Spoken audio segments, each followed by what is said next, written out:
আসলে আমার বক্তব্য দেওয়ার মতো কোনো ভাষা নেই। যে ব্রাহ্মণ যেখানে থাকে সেখানে ভগবান উপস্থিত থাকে। ভগবান স্বয়ং শ্রীকৃষ্ণ বলে গিয়েছে, যাদের মধ্যে বেদের মন্ত্র অবস্থান করছে তার মধ্যে ভগবান অবস্থান করছেন।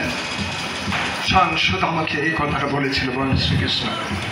এবং যখন যজ্ঞে বেদের মন্ত্র উচ্চারণ করা হয়, সেই হস্তিনাপুরে আপনারা জানেন যে সেখানে মুনিদেরকে উনি নিজ হাতে চরণ ধুয়ে দিয়েছিলেন। তাহলে সেই জায়গাটা আজকে এখানে আমি এই জায়গায় আমার জীবনের সবচেয়ে বড় গর্ব জিনিস, হয়তো শিক্ষক হিসেবে ডাকছে, আমি শিক্ষক হিসেবে কোথাও পরিচয় দিতে চাই না। আমি দিতে চাই আমি আর্যের সন্তান হিসাবে, আমি আপনারা পরম আত্মার আত্মীয় হিসাবে আমরা সবাই যাতে এই জিনিসটাই ধারণ করি। আমি আর বক্তব্য রাখবো না, আমি সবার কাছে প্রণাম জানাচ্ছি।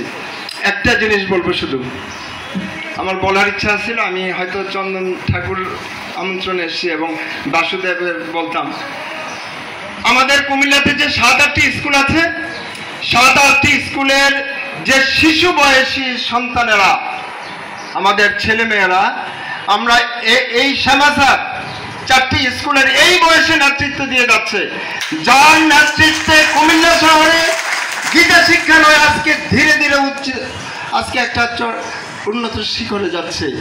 এই আগমনী আহ্বানে মহালয়ের অনুষ্ঠান আমরা রাজরাজেশ্বরী কালীবাড়ে কারোর কোনো বক্তব্য নেই, কারোর কোনো কিছু নেই, শুধুমাত্র সন্তানদের দ্বারা, আমাদের ছাত্রছাত্রীদের দ্বারা, 7-8টি স্কুলের ছাত্রছাত্রীদের দ্বারা আমরা মহালয়া অনুষ্ঠান করব প্রথমবারের মতো। যদি আগে করেছি, প্রথমবারের মতো আমি বিনীত অনুরোধ করব, তারা যে চণ্ডী পাঠ করবে আপনারা এসে তাদেরকে আশীর্বাদ করেন। আপনারা সমাজের উন্নয়নের জন্য কাজ করছেন, এই ছাত্ররাই আজকে সমাজকে লিড দিবে, আমরা পারবো না।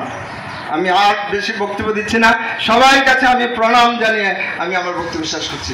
ধন্যবাদ।